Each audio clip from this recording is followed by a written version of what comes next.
Hey friends, welcome back to the channel. So it's been a super long time since I've uploaded anything, probably a little over 2 months. So just wanted to come on and have a little bit of a chat and let you guys know where I've been, what's going to be coming up with the channel, and also I've acquired a whole heck of a lot of books in the past couple of months, so I just wanted to share some of those with you as well. There's going to be some upcoming book hauls on the channel over the next little while because I don't want to do all of this kind of in one video. It's just going to be too long. So I've got my glass of cranberry juice, of course, and you guys go grab a tea or a coffee or water or something and we'll just sit down and have a quick chat. So I know a lot of you guys know I went on hiatus back in October. I had actually 31 videos recorded for October. I was going to release a video every single day, and I had been working on that since August, and it was a whole heck of a lot of work. But kind of around Thanksgiving, which is the second week in October, first of all, both my husband and I got COVID, and we were down and out. I completely lost my voice. I was super sick, and it's actually only in the past couple of weeks that I've fully gotten my voice back. It used to get really tired really quickly, and it's only just recently that I fully got it back and I wasn't constantly like croaking when when I was trying to talk. And while we were sick also, we had an emergency with one of our dogs, and unexpectedly we had to put him down. So to Matthew and I, as most of you guys know, our dogs are like our children, and Dozer was very, very sick for a couple of days, and there were some things going on with him. He had some tumors growing on his pancreas and his liver, and all of a sudden he went downhill and he was gone within 48 hours. So unfortunately we had to make a tough decision with that. So between being sick and the grief and the shock of having to put our dog down, I decided just to take a complete step back from Booktube and from my social media and just relax and rest. And I also went into a little bit of depression after all of that happened. So even though like physically I was starting to get better, mentally I was still really, really struggling. So I was just like, you know what, I'm just gonna put all of this aside and rest and relax, and you know, I'll come back once I feel a lot better, which I am starting to feel a lot better, which is great. So right now it's just a couple of days before Christmas. Today is Yule, so blessed solstice to everyone. And I am starting to feel a lot better. I'm on vacation from work, so I thought this was the perfect time to sit down and restart the channel. And I've missed chatting with all of you guys and over on my Instagram and everything, so really, really happy to get back to posting about books. So originally I wasn't going to say anything about this, but I've actually had watched a couple of other booktubers videos. They were talking about this very subject, so I thought I would throw it into this video as well. So on Booktube, like, we have such a great community, especially in HorrorTube. Like, we're a little dark corner of the internet, and we have such a great community here. I've made so many good friends, and my viewers and my colleagues and everything on here are fantastic. But of course, with any group of people, you're gonna have negativity and you're gonna have drama from time to time. So some other booktubers were talking about this, and I've been experiencing it myself, more so recently. So kind of as your channel grows and you get a little bit more well-known, I'm still under 1,000 subscribers, of course, so still a very, very small channel. But you know, you start getting negativity from people sometimes, and it was really starting to grate on my nerves because people were putting dislikes or negativity on my videos from what I could tell without even watching them. And it's like, I judge my analytics for what you guys want and what you guys don't want. So somebody just putting a dislike on my video as soon as it's posted is not constructive criticism. Like, if you don't like me, you don't like my videos, or I choose to support someone or not support someone that you don't agree with, that I would support or not support, like, that's not constructive. So if you don't like me, just, you know, there's a little menu that you can drop down and you can say that you don't want to see this channel anymore. So it's better to do it that way, have a little bit of maturity in the situation, and just have done with it. But of course, you can't ask for people to be mature on the internet, right? So for me, like, I'm kind of the type of person that I do let it roll off for the most part. But of course, with everything that I was already going through, that on top of it, for something that you put so much joy and passion and love into, which is creating these videos and reading the books for them, and you know, especially with my October videos that I had done, so much work went into it, and just to have somebody constantly crap on it is not very fun. So again, if you're putting yourself out on the internet, you're gonna get that, but it was starting to grate on my nerves. So that was one of the other reasons why I kind of stepped back from the channel a little bit, because it was starting to get upsetting. And for a split second, and this is not going to happen, but for a split second, I even considered not doing this channel anymore. So of course, I'm going to keep going. This channel is still growing. The people who are here to support me and my work and my books that I read and everything are all fantastic. And that's really ultimately all that I care about. So, you know, between the jigs and the reels, I just kind of took a step back. But, you know, the negativity and the drama sometimes, it's unfortunate, but pretty much unavoidable. So I'm not going to be canceling this channel. If you don't like it, just don't watch it. And of course, I'm always open to constructive criticism. If you guys don't want to see a particular type of video, or you do, then that's great. So kind of using that conversation leading into what my plans are for the new year. So a couple of things that are going to be coming up for the new year. Number one, so I am going to be cutting back to doing just one video per week. I started off this channel doing like 3 to 4 videos per week, and it was just so much work. So I am going to be cutting it back to doing 1 video per week, because there's other projects kind of in the hopper that I would like to do. And I keep saying this in like every yearly wrap-up video that I've been doing.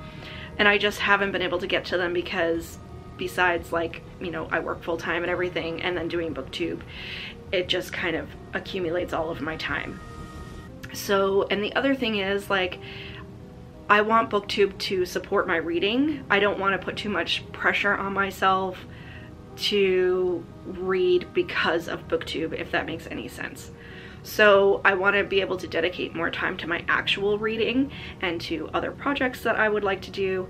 So I think making the decision to cut back to 1 video per week is a good one, and I hope it's good for you guys as well. I want to also start doing some more vlog style videos.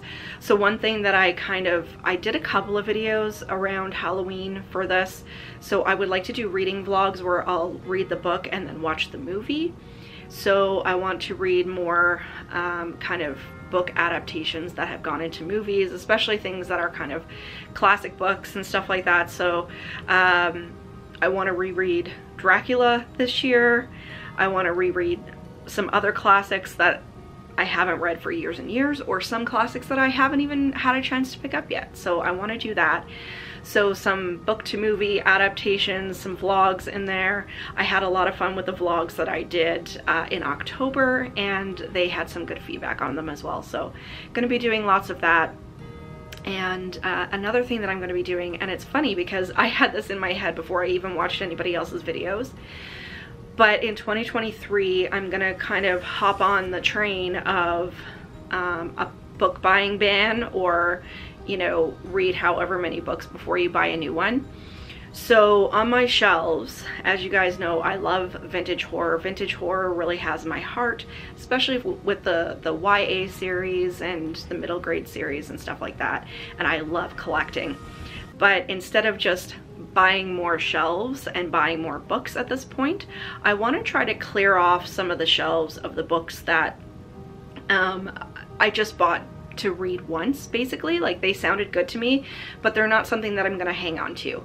So this year the goal is to read as many books on my shelves as possible that, you know, I can get rid of after reading once. I can either donate to the library or resell or trade or whatever. And so that's one thing that was huge that I really wanted to do. So book buying bans never go well for me, and so I'm just gonna do this loosely. We'll see how it goes. But honestly, like, I need to get through some of the books that I have that are just kind of one-time reads, and then that will open up the shelves for more collecting, so my vintage books and used books and all of that sort of thing. So that's going to be coming up in 2023. I'm going to be reading more what's on my shelves, and less book hauls, probably no book hauls. So the goal is to not do a book haul in the entire year of 2023, but like I said, we'll see how that goes, because me and book bans or book buying bans don't really go so well. But if there's a bunch of other booktubers that are doing this, hopefully that we can all keep each other on the same bandwagon and not buy any new books in 2023. So like I said, I'm gonna incorporate a book haul into this video, so this is gonna be very, very laid back. I'm not gonna go through a whole lot of the synopses of these books because most of them are actually nonfiction.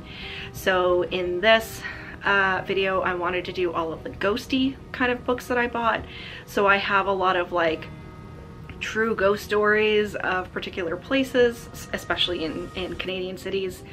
Number one, because I love them, and number two, I use these books as research for another project that I would eventually like to get off the ground. My hope was to do it this year, but it just didn't happen, especially in Q4 where, you know, I got sick, I had a bunch of personal stuff going on, and it just never happened. So hopefully I can start that next year. So these books that I bought are going to be a great help in doing research for the project that I'm working on for that. And yeah, so I think I ended up buying, I don't know, something stupid. It was like 140 new books in the past little while. And I don't say that because I'm showing off. I just say it because I've got 140 some odd books to haul with you guys. So there's going to be a couple of hauls coming up before the end of the year, like I said. The good thing is all of these books are used except for one set of books that I have to show you guys. I think that's the only new ones that I bought. Everything else is from secondhand bookstores, or in the case of a lot of these ghosty books, they're ones that I bought off of a girl that lives in my community, and I got them for dirt cheap. They were like $1 or $2 each, and that was fantastic. So I'm gonna grab these books and I'll show these, and like I said, there's gonna be more book hauls coming up before the end of the year on the channel. Okay, it's been so nice just to get back on camera and talk about books again. I really missed making videos, and I've really missed talking to all of you guys. It was great to take a step back and rest, but so happy to be back.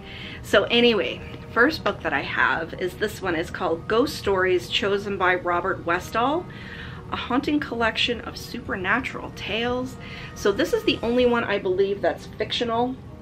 There's two more that might be fictional, I'm not really too sure.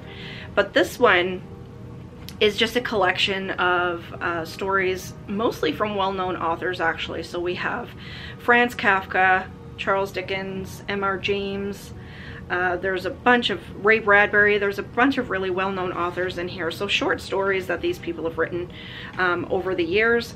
And this one is from 1988, so right up my alley, and right from the time period of when I was a kid. So I was super stoked to get that one. And of course it has a skeleton on the cover, which always makes me happy. So that's that one. Like I said, I believe this is the only fictional one. And then we have two of these. So this is actually a fairly rare collection. So we have some of the Scary Stories collection. So this is Super Scary Stories for Sleepovers by Q.L. Pierce. And this one is More Super Scary Stories for Sleepovers, number 6. So I have, I think, only one in my collection so far. And I found one of these at the used bookstore for $3, which is pretty good, and the other one I got for just $1. So I mean, when you find these on eBay or Etsy, like, they can go for a fairly large price. So really happy with that. And this is like Legends kind of, and one of them is from 1995 and the other one is from 1996. So super happy to get more of these ones. And since they are getting a little bit more rare, whenever I see them I tend to grab them, and that's what's gonna make my book buying ban really hard, is to not grab things like this when I see them for super cheap. And then next, this is a really cool book. So this is Haunted, Explore the Unknown from Atlantis to Zombies. So this is very, very cool. It's got a shiny kind of medallion in the center here, and it's like fully illustrated. So it's like a heavy cardstock, and it's fully illustrated. So we have like ghostly encounters, and then when you turn the page, it has like descriptions of different kind of ghostly encounters from all over the world, and pictures and all kinds of stuff. Here's a really cool picture too, mind magic. And so that's all about like telekinesis and psychic powers and all of that sort of thing. Near-death experiences. So it has all sorts of, there's aliens in here, premonitions, monsters, well-known monsters around the world, all of that sort of thing. So very much a kid's book, but really super, super excited to have this one. And this is one of the ones I got for just $2, just off a local girl here in my community. She was selling a whole slew of ghost story books, so of course I pounced on that right away. So this next one I got in the same lot as the big hardcover one, and this is a magazine actually. It's America's Scariest Places, Haunted, Creepy, and Abandoned. So we've got Blood Cemetery, Manson Murder House, The Shining Hotel. So this is a magazine that has like all of those. So here's Alcatraz. So like all of those famous American hauntings. So very, very cool. So this is definitely something that I'm gonna have a great time flipping through. So that's great, and it's still in really, really good condition. Unfortunately, it doesn't have a year printed on it from what I can see. June 2019, so it's around that period. So I wonder if they still make this magazine. That would be really cool to look up actually, because I would love to get more out of this series if there are more, but I thought that was pretty cool. So this one was just $1. And then we have 2 children's books of scary stories. So this is scary stories from around the world, both of them. So we've got More Bones, Scary Stories from Around the World, selected and retold by Ariel Northerson. So this is a Scholastic book. Let me just see when this one is from. So this one's fairly new. It's from 2009, and I think this one's fairly new as well. This is another Scholastic, edited by Marianne Karras, and it was previously published as That's Ghost for Ya, 13 Scary Stories. So again, this is scary stories from all over the world, and this is from the year 2000, so about 20 years old. So, you know, not new, not old. So I thought these would be really fun to flip through. They're illustrated, and read some ghost stories and stuff from other countries as well. So next up, moving from the scary places into scary objects. So this is Cursed Objects, Strange but True Stories of the World's Most Infamous Items by J.W. Ocker. So J.W. Ocker is very quickly becoming one of my favorite authors. He wrote, of course, 12 Nights at Rotterhouse, The Black Slide, The Dread Man from Dead End, and this one. So I've been looking for this book for a while. It was fairly expensive on Amazon, but I got it for kind of like half the price at a used bookstore. So that's great. So this goes over stories of like Annabelle and The Crying Painting, Robert the Doll. So really famous haunted objects, the Hope Diamond from around the world. So some of these, of course, I'm going to know very, very well, but I'm sure there's stories in here that I don't know about. So I love the cover on this one. It's very shiny. And we've got a skull up there in the corner, and some bones and coffins and all of that sort of thing. The text is very big, and it's also illustrated, so it's not going to take me any time to flip through this. And so, like I said, this is fantastic. He actually has a podcast that I haven't listened to yet. I think it's canceled, but it's still online, and it's called Strange Things I've Seen, I believe. And so that's on Apple Podcasts that I get it through. So I thought it would be pretty cool to read this and then maybe listen to the podcast and see the different stories that he tells and the weird things that he's seen on his travels. So that's pretty cool. This one, I didn't even know this existed. So this is The English Ghost, Spectres Through Time by Peter Ackroyd. So of course this is Dan Aykroyd's brother. Their whole family is very interested in the paranormal and the occult and stuff like that. Sorry guys, my camera just shut off there. So it says, the English, Peter Ackroyd tells us in this fascinating collection, see more ghosts than any other nation. Each region has its own particular spirits, from the Celtic ghosts of Cornwall to the Dobbies and Boggarts of the north. So that's pretty cool. So ghost stories and sort of legends and fairies and stuff like that, specifically from England, and that's fantastic. So I definitely grabbed this. It was $8, which is more than I would normally pay for a used book, but it's in really, really good condition. It's hardcover, and I've never seen this anywhere before. I knew the Ackroyds were really, really big into this sort of thing, but I hadn't heard about this book. So, and it smells great too. It has that old musty book smell that I love. So there's that one. I'm really, really excited to have that to read. And for the last little stack that I have here, this is haunted places in Canada specifically. So we have Victoria's Most Haunted Ghost Stories from BC's Historic Capital City by Ian Gibbs. So Victoria is actually not that far from here. It's, I think Vancouver is about an 8-hour drive, so Victoria might be about a 10 or 11-hour drive from here. And I would love to fly out to Victoria and see the haunted places out there. So this was more like research for the other project that I'm working on, but also a little bit of a travel guide for places that I would love for Matt and I to go, because we can just take like a long weekend and fly out to Victoria if we wanted to. He actually used to live there, and he says it's absolutely beautiful. I've never been there, but this is something that we would really, really like to do. So that's Haunted Places of Victoria. And then on the other side of Canada, so this is Haunted Shores, True Ghost Stories of Newfoundland and Labrador by Dale Jarvis. So this is my home province of Newfoundland. So this book, I believe, is out of print now. So I was really happy to get such a good looking copy. So a lot of these ghost stories are probably ones that I would know very, very well. I know a lot of the legends and folklore of my home province, but I know that Dale Jarvis is a folklorist as well, and he knows a lot of stories. He compiles a lot of stories, like people send them into him and he compiles them in these collections. So I thought this one would be really, really good to read also. And hopefully it doesn't make me too homesick in the process. So next, funny enough, I've never actually seen a ghost story book from PEI. So Prince Edward Island is another island off the east coast of Canada that's very close to where my home province of Newfoundland is, and that is also the island of like where Anne of Green Gables and all of that takes place. So this is Ghost Stories and Legends from Prince Edward Island by Julie V. Watson, and it has photography in there as well. So I thought it would be pretty cool to read ghost stories from there, because even through all of the documentaries and the ghost stories and stuff that I read from Canada, very rarely do any of them come across from PEI. So really, really excited to have this one as part of the collection.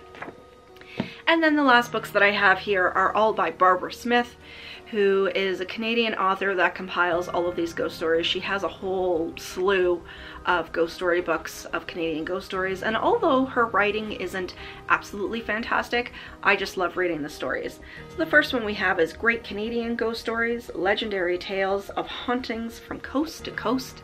So this is from right across the nation. So just a very small book, and I believe I've read a portion of this before. I had gotten it out of the library once, I think, a couple of years ago, but I can't really remember anything from it. So really super excited to have that one. And again, these ones are in such good condition. So this one was $8 apparently. Again, a little bit more expensive, but these are out of print now. So if I wanted to get them, the only way I can get them really is used. And the last stack in here I have are her ghost stories from each different province. So these are getting more and more scarce, and when I look for them on Etsy or eBay or any of those sites, they're getting really expensive. And you know, I don't want to pay 20 or 30 bucks for one of these used. So I've been trying to hold off doing that and buying them for an astronomical price and just getting them from when I can find them. So this came with a lot of the other books that I found from the girl in my community, and they were just like $2 each.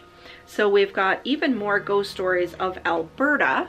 So this is from right across the nation. So by Barbara Smith, and this one is number 9 in the series. So I do have a couple of others, but man, these are getting more and more scarce to find. So Alberta is the province that I live in, so that's going to be great. And then we have one of the purple ones. So this is Canadian Ghost Stories by Barbara Smith, and this one is number 10. And then we have Haunted Theaters. So this is one of the companion books to this series. So it talks about like different haunted theaters throughout like the entire country. So this is going to be really, really great because I think there's a haunted theater just up in Edmonton. I can't remember the name of it.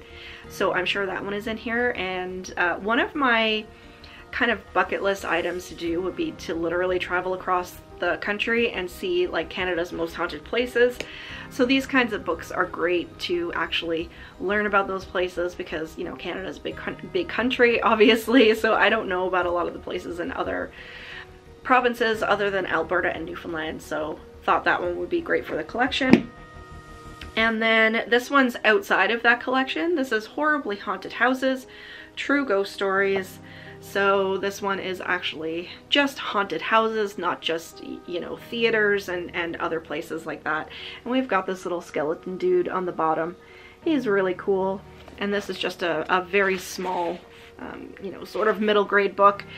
And so that's great. So all of these were in fantastic condition. To get like a lot of these books that are out of print now for $1 or $2 was fantastic. I snapped it up as soon as I saw it. Like I said, that's what's going to make my book buying ban really, really difficult next year, is staying away from these types of things when I come across them. So that's it for today's video. So wanted to kind of reintroduce myself to the channel, let you guys know where I've been and what I've been dealing with. So now that all of that's done and I'm feeling much more like myself, I can get back to reading and sharing my books with you guys. So I hope you all have a wonderful holiday season, blessed Yule again, and Happy New Year. Stay safe. I hope you guys have an amazing time with family and friends. Of course, leave me a question or a comment down below because you know I love chatting with you guys. And don't forget to hit the thumbs up button because that really does help my analytics, especially now that I'm coming back without having shot for quite a while. So that's it for today, guys. Stay spooky, everybody. Bye.